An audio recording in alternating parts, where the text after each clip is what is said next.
Boa noite a todos, sejam bem-vindos ao curso Mediunidade e Espiritualidade. Estamos na aula 40.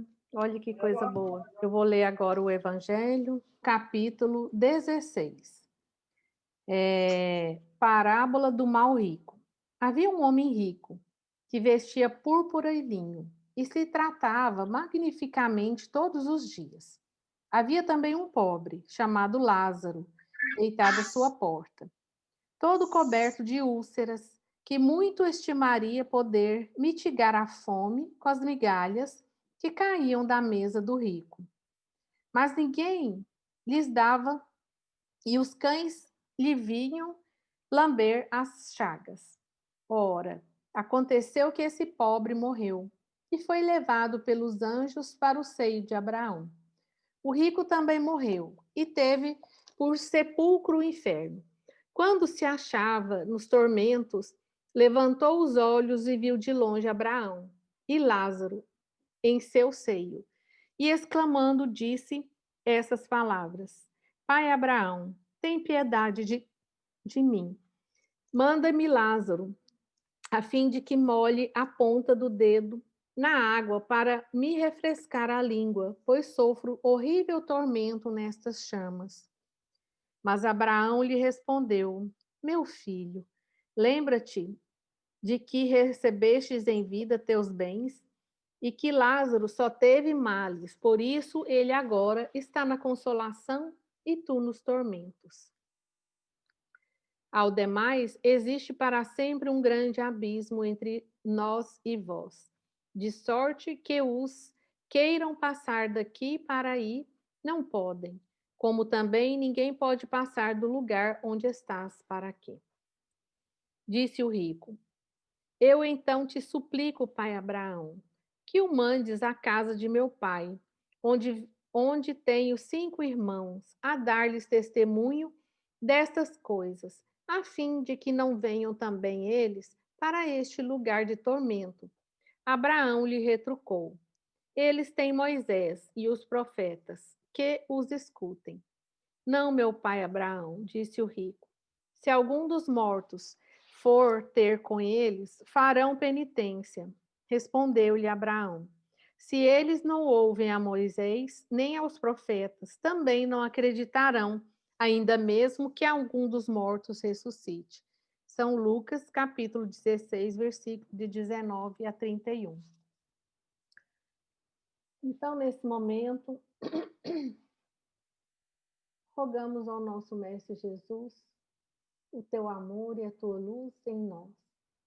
Que possamos estar recebendo um bálsamo de energia, onde vai nos acalentar a nossa alma, trazendo resposta às nossas dores, trazendo força e discernimento para seguirmos a vida de forma mais confiante, de forma mais leve. Que possamos estar nos permitindo conectar com a nossa essência, conectar com o nosso coração e apenas confiar que existe um algo maior, que é Deus, meu Deus, ligar e pela internet. E que rege a nossa vida. Gente, a mulher está falando já uns 10 minutos. Me deu uma raiva. Na hora que a gente... É discar pela internet. Nunca veio isso para mim. Gente, desliga o microfone, Solange, por favor. Isso, hein? Que Jesus nos abençoe hoje e sempre, que assim seja.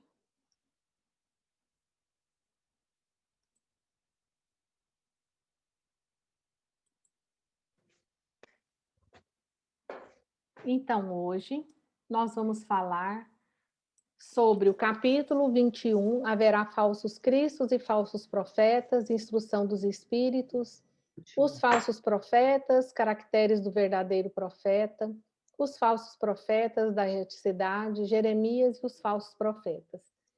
No livro dos médiuns, capítulo 20, da influência moral do médium, nós vamos, esse aqui é a continuidade, a gente estava na questão 226 e fomos do item 1 a 6 na aula passada, e hoje nós vamos da 7 até a 12ª questão, dando continuidade.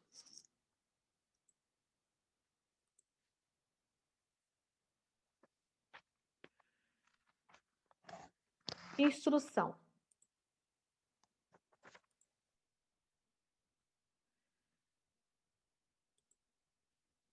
Instruções dos espíritos, os falsos profetas.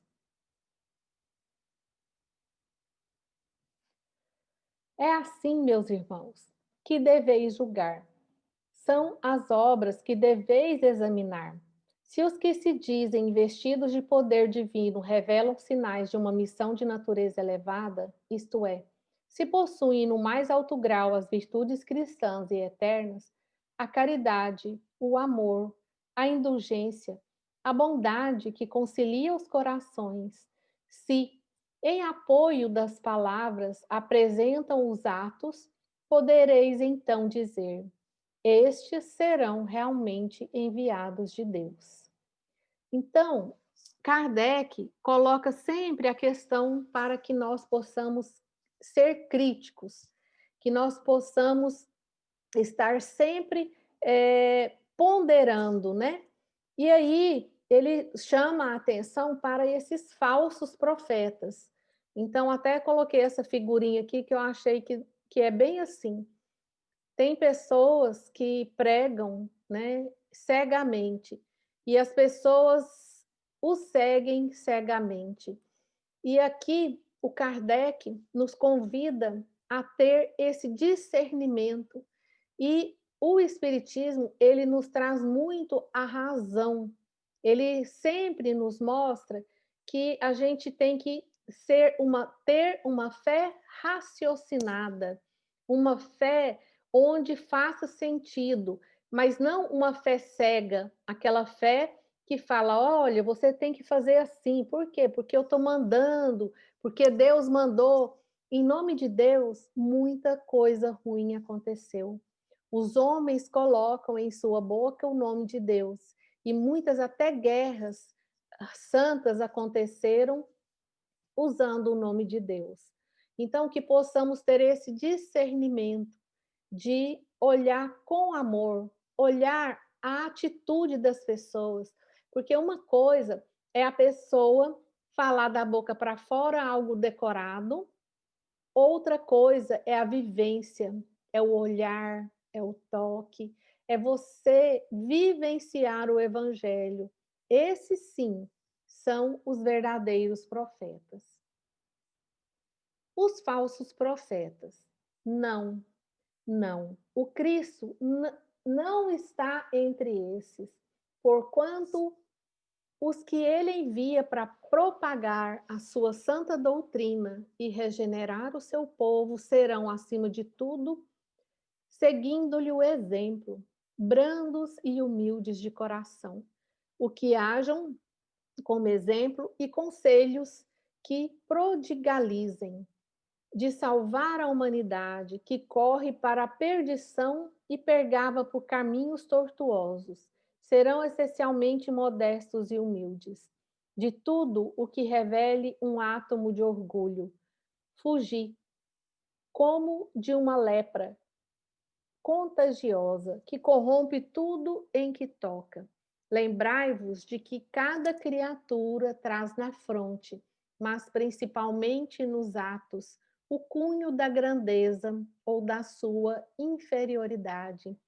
Ninguém consegue ser 100% mentiroso.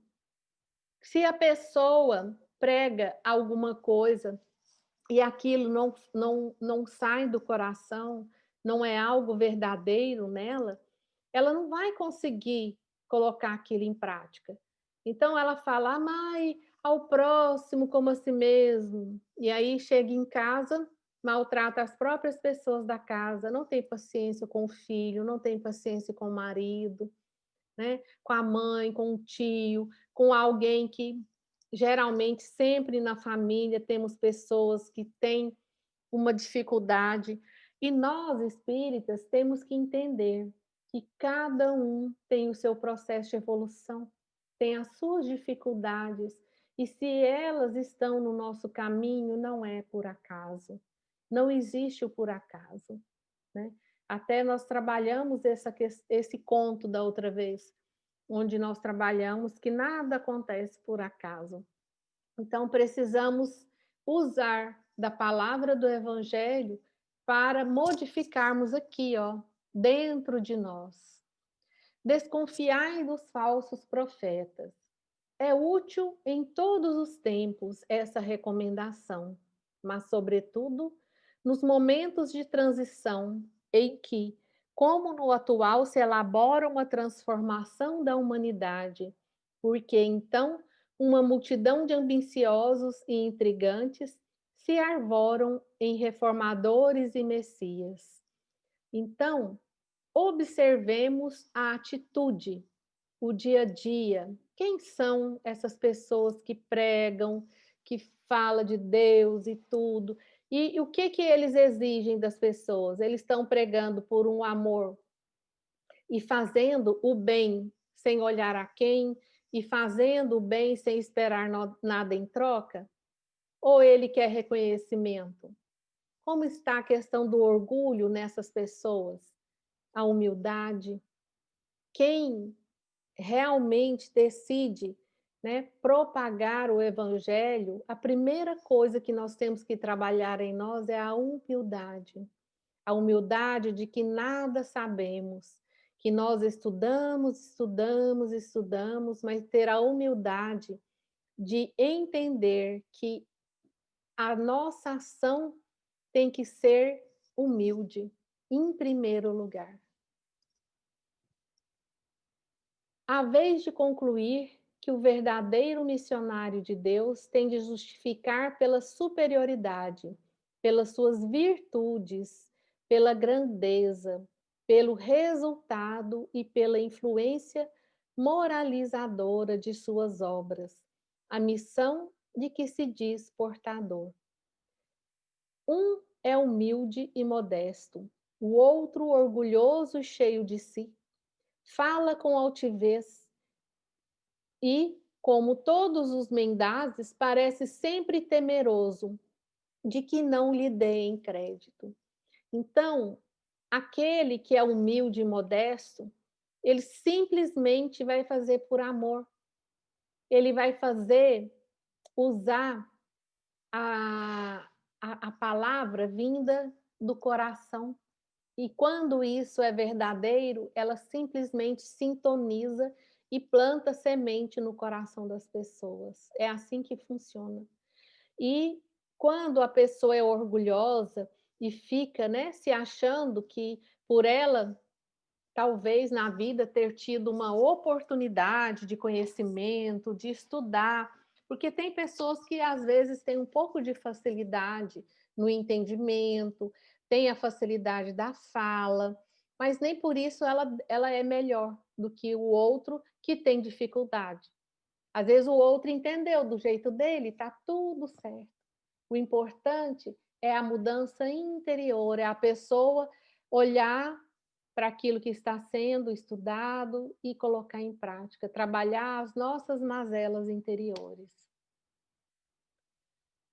Os falsos profetas da erraticidade. E como não bastasse nós, né, termos esses profetas aqui encarnados. Os falsos profetas não se encontram unicamente entre os encarnados, como se não bastasse, há também, e em muito maior número, entre os espíritos orgulhosos, que, aparentando amor e caridade, semeiam a desunião e retardam a obra de emancipação da humanidade, lançando-lhe através de seus sistemas absurdos, depois de terem feito que seus médiuns os aceitem. Então, nós temos que ter a nossa, o médium, ele tem que vigiar e orar 24 horas. Nós somos médios 24 horas. E a primeira virtude que nós temos que ter é a virtude moral, A nossa moral tem que ser muito trabalhada. Por quê? Porque como que você vai sintonizar com uma espiritualidade maior, com mensagens edificantes, se você sintoniza em outra frequência? Como que vai ser essas mensagens que estarão sendo recebidas? Então, para isso, nós temos esses espíritos orgulhosos, que no fundo eles querem, entre aspas, destruir um centro. Quantos centros espíritas não conseguem sobreviver? Começa uma discórdia entre os participantes. Por quê? Porque a frequência está onde? Na discórdia. Você só recebe a discórdia se você entrar naquela frequência daquela pessoa. Se uma pessoa chega para você e fala de outra pessoa, se você mantiver na mesma frequência, você vai absorver e alimentar aquela discórdia. Agora, se você estiver numa frequência mais positiva, você vai olhar e vai tentar trabalhar aquela discórdia. Meu irmão, tenha compaixão, aquela pessoa tem a limitação dela. Vamos olhar ela com bons olhos. Vamos ver o que ela está precisando, por que ela está agindo dessa forma. Isso é olhar com amor. Isso é ajudar. Às vezes, aquela pessoa está precisando desse olhar amoroso para, sim, conseguir o seu despertar. São eles que espalham o fermento dos antagonismos entre os grupos, que os impelem a isolarem-se um dos outros e a olharem-se com prevenção. Isso por si só bastaria para os desmascarar, pois, procedendo assim, são os primeiros a dar mais formal desmentido às suas pretensões. Cegos, portanto, são os homens que se deixam cair em tão grosseiro embuste. Então está em nossas mãos. Em que você está vibrando, em que você está sintonizando. Os estudos nos dão discernimento para que possamos usar a nossa mediunidade de forma adequada, de forma segura, mas a prática só vai ser possível se você, desde o começo, nesses estudos, o que que eles falam? Para a gente olhar para dentro, olhar para a nossa dor, trabalhar as nossas imperfeições, a nossa humildade, o nosso orgulho, o julgamento. Desde o começo do curso, nós colocamos aqui a questão do julgamento. Como nós julgamos todos os dias, a todo momento, todas as pessoas. É impressionante. Observem. Tentem se policiar em relação ao julgamento. Se vocês começarem a observar, vocês vão perceber o quanto ainda julgamos. E isso abaixa a nossa energia e nos conecta com vibrações não edificantes. E aí, já finalizando a parte do livro do Evangelho segundo o Espiritismo, Jeremias e os falsos profetas. Aqui diz assim: guardai-vos dos falsos profetas que vêm a vós disfarçado de ovelhas, mas por dentro são lobos ferozes. O que nós temos que olhar é o interior, a palavra que vem do coração das pessoas. E Jeremias diz assim: até quando essa imaginação estará no coração dos que profetizam a mentira e cujas profecias não são senão as seduções do coração deles?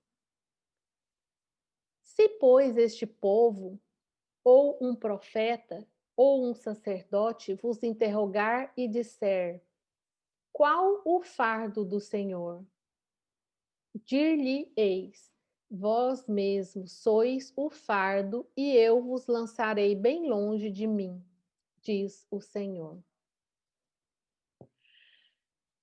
Nessa passagem do profeta Jeremias, que quero travar convosco, meus amigos, falando pela boca, diz Deus, é a visão do coração deles que os faz falar.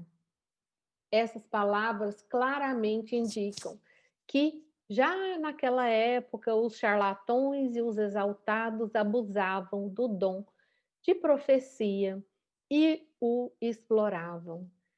E como haviam esses falsos profetas desde a antiguidade. E nós temos que olhar com o coração, olhar para essas pessoas, analisar, olhar com o olho da razão, não julgando. Ah, mas será? E já fica falando. Observe as ações. As ações é que dizem o que a pessoa realmente é. E agora vamos entrar na parte do livro dos médiuns, dando continuidade. No capítulo 20, a influência moral do médium. A influência moral do médium, gente, é tudo para uma boa comunicação. É a base que a espiritualidade precisa para uma comunicação segura, para uma comunicação de nível elevado. A pessoa, às vezes, pode até não ter tanto estudo, né? No filme que eu assisti agora, do Divaldo Franco, da história dele, mostrava lá uma médium que ela era analfabeta, mas era a médium mais útil que tinha no grupo. Ela emanava tanto amor. As palavras dela, quando ela ia trabalhar com o médium, ela ia orientar. Gente, ela falava com tanto amor e com coração, e aquilo era tão verdadeiro, que ela era quem conseguia abrandar aqueles espíritos mais bravos, mais cheios de ódios, de vingança, que apareciam ali para ser curados.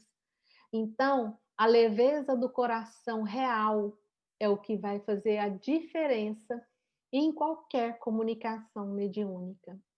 Olhemos e observamos isso daí. Então, dando continuidade na questão 226, no item da sexta questão, diz assim: visto que as qualidades morais do médium afastam os espíritos imperfeitos, como é que um médium dotado de boas qualidades transmite respostas falsas ou grosseiras?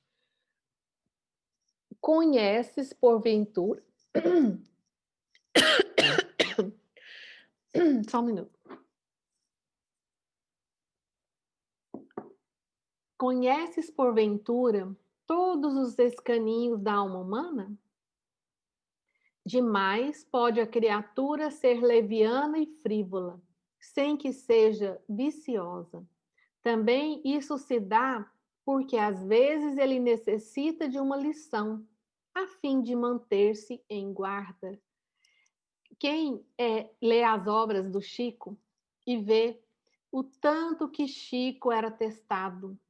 Se vocês observarem também esse filme do Divaldo, né, Joana de Ângeles, até ela chegar o momento dela realmente estar escrevendo esse tanto de obras que veio através, né, do Divaldo, né, pelas orientações de Joana de Ângeles, ela fez o Divaldo escrever inúmeros, assim, um maço de mensagens, dia e noite, testando a sua paciência, testando a sua humildade, a arrogância, o orgulho.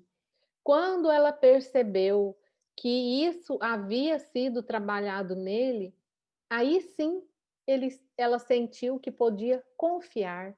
Lá ela fala: e quem disse que eu não confiava em você? Eu não sabia se você seria o instrumento adequado que eu precisaria para passar esse conhecimento. Então, a todo momento, a espiritualidade, às vezes, ela testa para que a pessoa trabalhe, como diz aqui, né? Necessita de uma lição. Então, às vezes, depois que ele havia escrito aquele monte de mensagens, ele falou, e aí, quando que nós vamos editar? Ele queria editar, ele queria, né, ser famoso. Aí ela falou assim, quando você quebrar essa expectativa sua, né? E aí, ele, em outro momento, lá na frente, ele falou, olha só quanta mensagem nós já temos.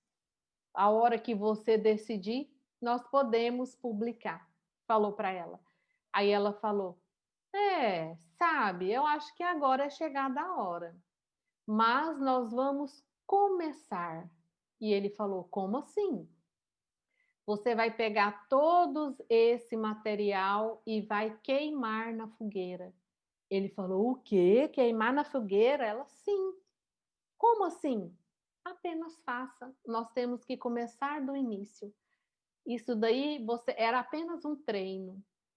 Então, veja como ela estava colocando e testando a humildade, a paciência. Eles servem de exemplo para nós. Se nós queremos realmente servir com amor, nós sermos esse instrumento, nós temos que trabalhar essas mazelas do orgulho e, dessa necessidade de reconhecimento que a gente ainda tem tão forte. Sétima questão. Por que permitem os espíritos superiores que pessoas dotadas de grande poder, como médiuns, e que muito de bom poderiam fazer, sejam instrumentos do erro?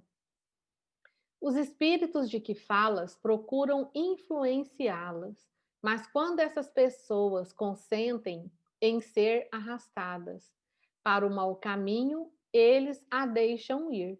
Daí o servirem-se delas com repugnância, visto que a verdade não se pode ser interpretada pela mentira. Então, de nada adianta nós termos um canal aberto, maravilhoso, ideal para comunicação.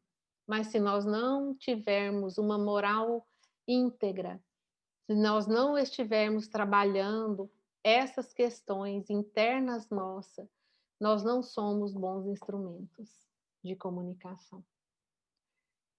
A oitava questão diz assim: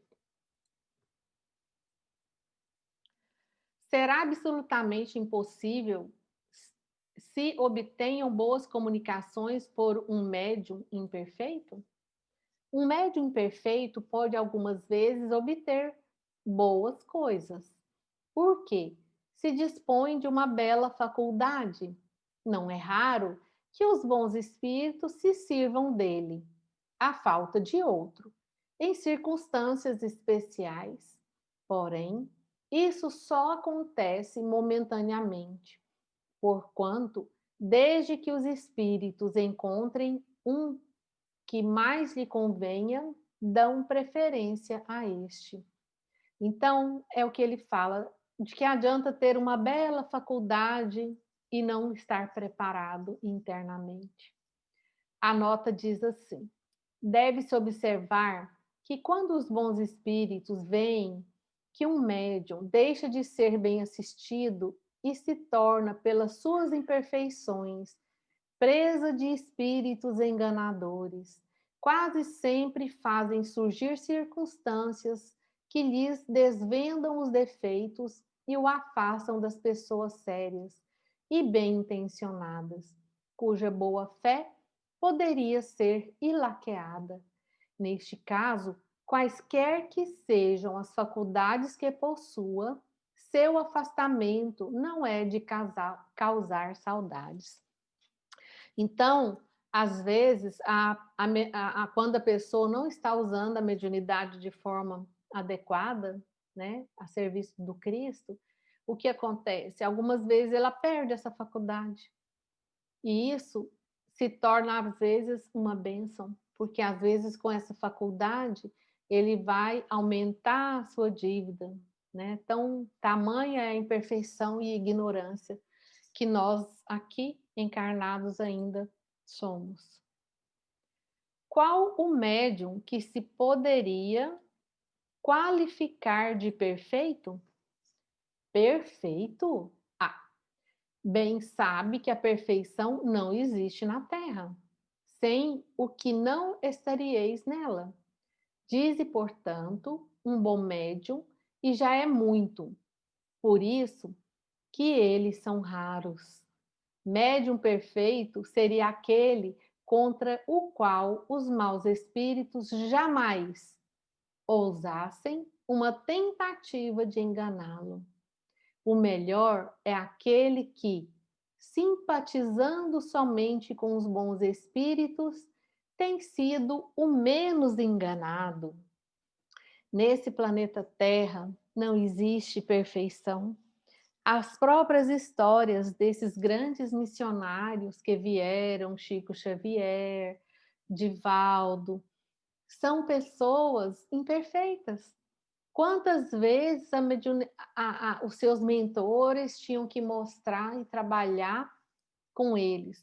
Claro que eles estão, assim, anos-luz na frente de nós, né? Mas lá mostra que eles ainda tinham imperfeição e estavam aqui para trabalhar. E ao final, né, Chico Xavier mostrou o quanto ele conseguiu liberar do orgulho, da humildade.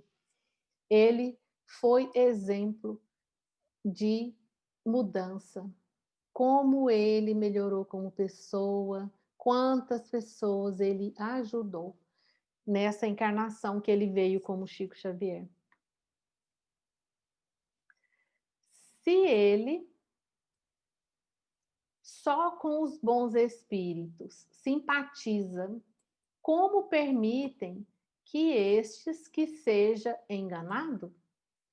Os bons espíritos permitem, às vezes, que isso aconteça com os melhores médiuns, para lhes exercitar a ponderação e para lhes ensinar a discernir o verdadeiro do falso. Depois, por muito bom que seja, um médium jamais é tão perfeito que não possa ser atacado por algum lado fraco. Isto lhe deve servir de lição. As falsas comunicações, de que tempos a tempos ele recebe, são avisos para que não se considere infalível e não se ensoberbeça. Aí vem o orgulho, eu já sou muito bom, eu já confio e pronto. Porque o médium que receba as coisas mais notáveis não tem que se gloriar por isso, como não o tem o tocador de realejo que obtém belas áreas movendo a manivela do seu instrumento. No filme do Divaldo, ele dá o exemplo. Ele ainda nem estava muito preparado, a espiritualidade mandava ele ler os livros das obras de Kardec e ele se enrolava todo e não conseguia. Um dia chamaram ele para dar uma palestra. E na hora que ele foi dar a palestra, deu um branco na cabeça dele e ele não conseguia lembrar nada.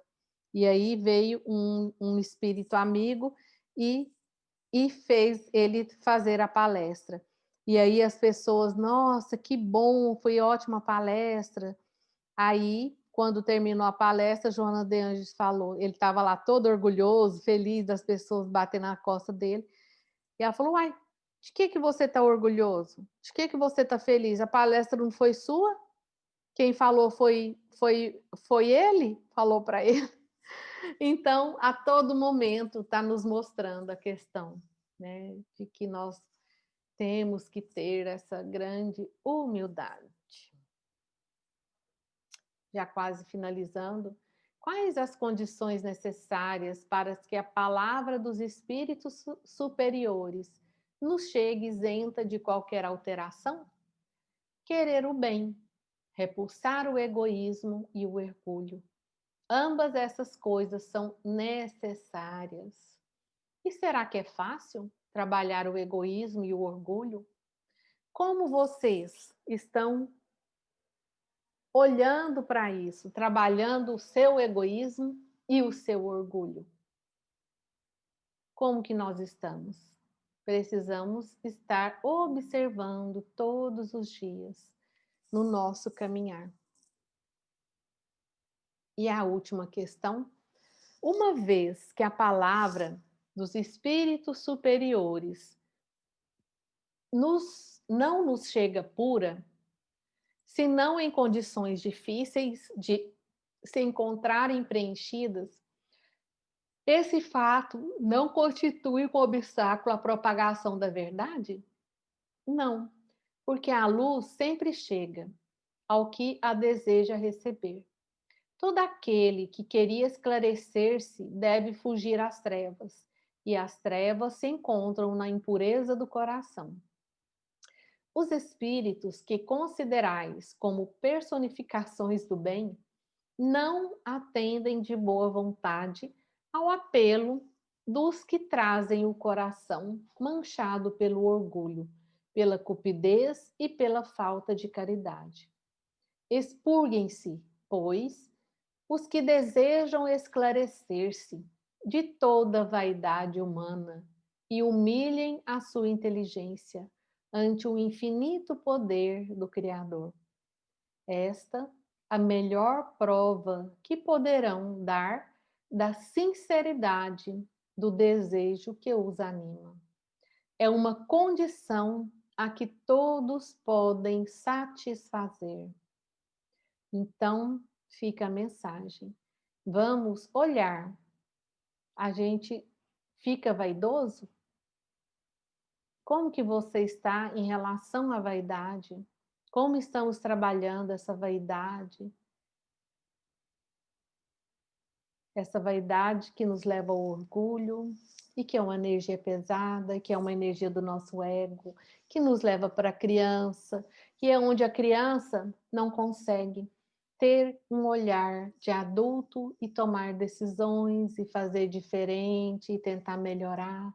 A criança é aquela que lamenta, que é culpa disso, é culpa do governo, é culpa do meu pai, da minha mãe, de todo mundo, menos dele. Então vamos olhar o que nós estamos trabalhando todos os dias. A vaidade ainda faz parte de você? Olha para isso.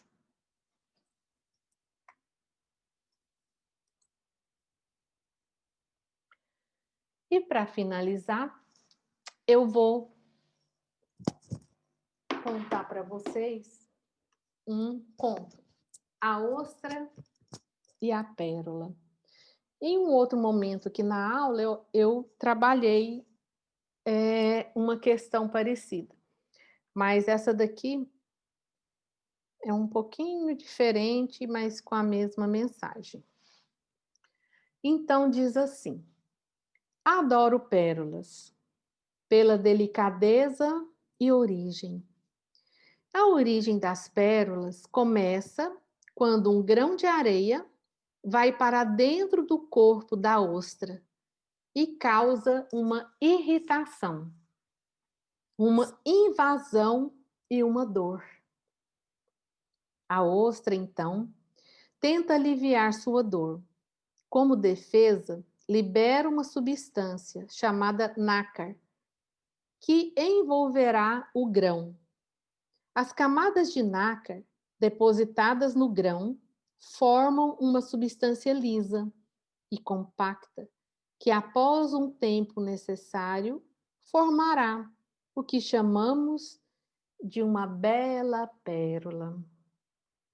Uma ostra que não foi ferida nunca vai produzir pérolas, pois a pérola é uma ferida cicatrizada. As pérolas cultivadas são produzidas da mesma forma que as naturais, porém, utilizando de técnicas que consistem em acelerar este processo. Qual será o acelerador que podemos usar nos processos de nossas dores? Quais são as suas dores? Você já se sentiu ferido pelas palavras de alguém? Já foi acusado de ter dito coisas que não disse? Suas ideias já foram rejeitadas ou mal interpretadas? Já sentiu duros golpes de preconceito? Já recebeu o troco da indiferença?